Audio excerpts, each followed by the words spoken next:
success that we have in adopting the change that's coming at us from outside the world is critical.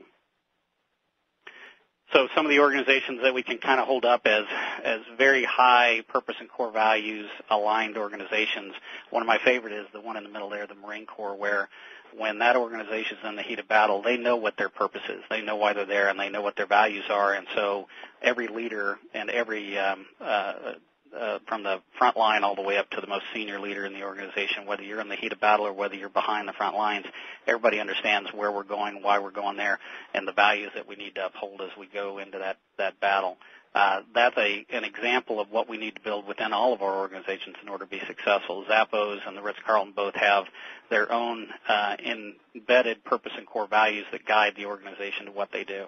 One of the most recent ones where we can talk about that has gotten a lot of buzz is Tom's Shoes, which has in particular developed a unique business model, but their purpose and their values are still there, and those guide the organization. Interestingly enough, what we're finding with a company like Tom's is that they're attracting people because they have a purpose and a core value that is clearly articulated. Everybody understands where that is.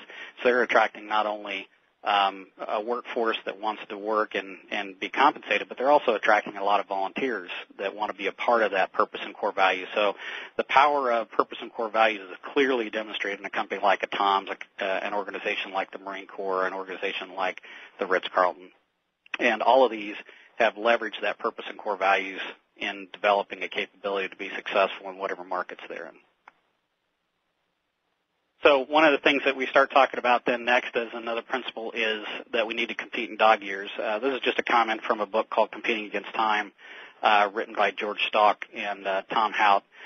Interestingly enough, the OODA loop, which is something that was created in the military, was all about how does a fighter pilot react to the battle that they happen to be in, the dogfight that they happen to be in. And there was some work done around that to determine what it was that made them successful.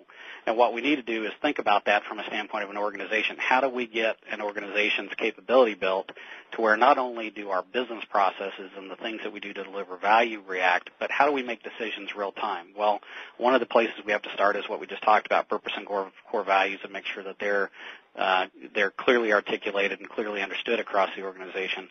But we also need to understand that in order to go to the next level, we need to get people who are aligned with that but can also make decisions in that context and move forward real time. We don't have the time anymore to take time to train people on every single decision that they're going to make.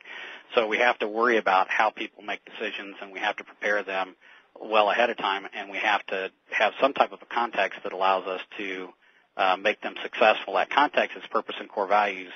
The ability to react quickly is that constant focus on making those decisions at the point of impact and keeping them aligned with where we're going directionally.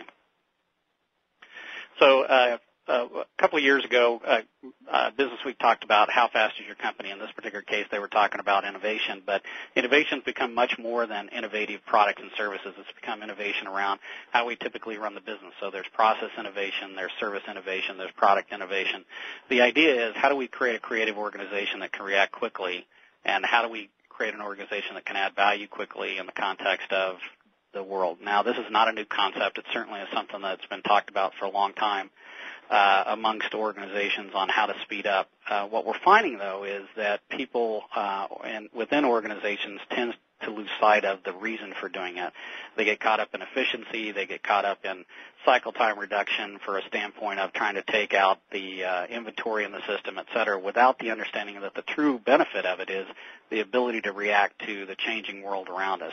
And so it's maybe a leap forward from our thinking today. We certainly get the idea of efficiency. We certainly, as leaders, get the concept that we need to be faster within our business processes. But what we don't think about is if we don't do that, we're going to have a harder and harder time dealing with the whitewater world that we're in. We're going to have a very difficult time dealing with the fact that we need to make real-time decisions. We have to deal with uncertainty and complexity. And, oh, by the way, if we don't understand the impacts on that from a risk perspective, we're probably going to put ourselves in a deeper hole than we were when we started. So in order to do that, we've got to start with purpose and core values. Then we have to focus on cycle time and the ability to do things in much faster fashion, not just do processes and delivering value.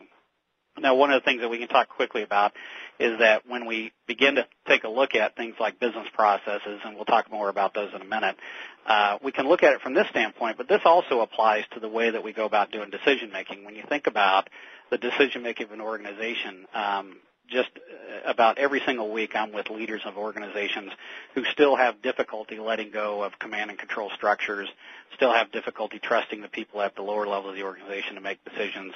And what that leads to is slower response time, slower decision making, and in many times it drives us to miss out on opportunities that we normally could take advantage of had we had a different architecture for doing that. So this is a picture goes far beyond just looking at business processes, and we need to think about from a standpoint of where do those decisions really need to be escalated and where don't they.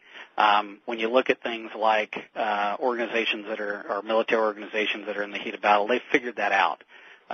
Which decisions do we delegate, which decisions don't we delegate, and how do we provide that framework for them to be successful within that? That's the same thing that this picture can also articulate. What are the things that we need to focus on that truly have to be made at the senior levels, and what are the things that we don't need to be focused on?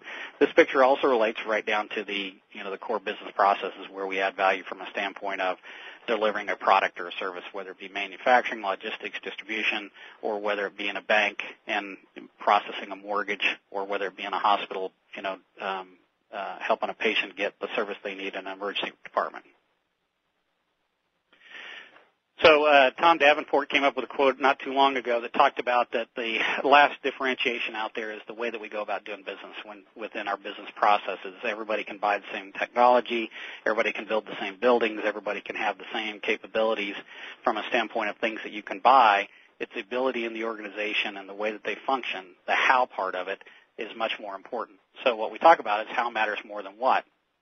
And this graphic just basically shows that business processes are embedded in everything we do, whether we're doing strategic planning in the traditional context of it, whether we're dealing with talent development, whether we're processing the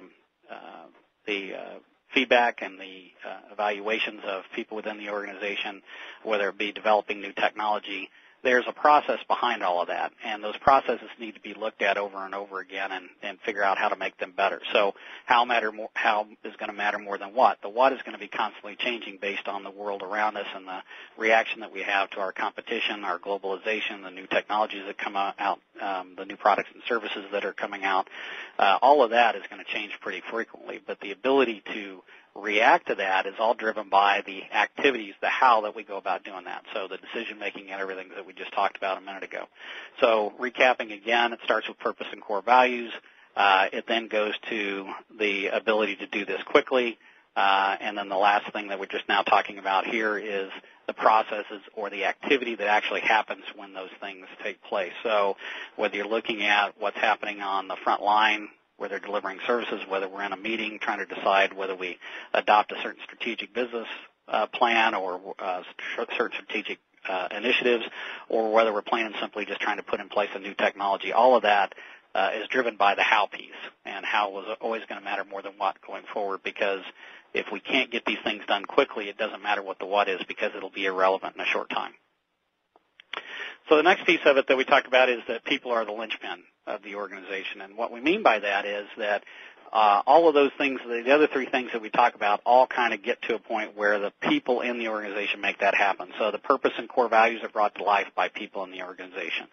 The speed at which we react are brought around by the ability of people to adapt and make real-time decisions. The trust that we build at the front line, the trust we build in the middle management for them to feel comfortable and confident that they can make decisions, and the processes and the way that we look at those over and over. So our goal is that we need to build a framework, an organizational framework, that allows the people in the organization to do what they need to do to be successful as they move forward. And so they will always take into account purpose and core values. It's what we've embedded in them from the beginning of the company. But they may be reluctant to make decisions, or they may not see the advantage of improving the processes that are in the organization if we haven't created a framework that allows them to understand in the broader context where those things fit. One of my favorite examples is Abbott, which when you go back to Jim Collins' book, Good to Great, he talked about Abbott found very good entrepreneurs that were willing to take a risk and gave them the freedom to determine a best path for achieving the objectives they were given. But at the same time, they had to do it the Abbott way, and so they were given a particular framework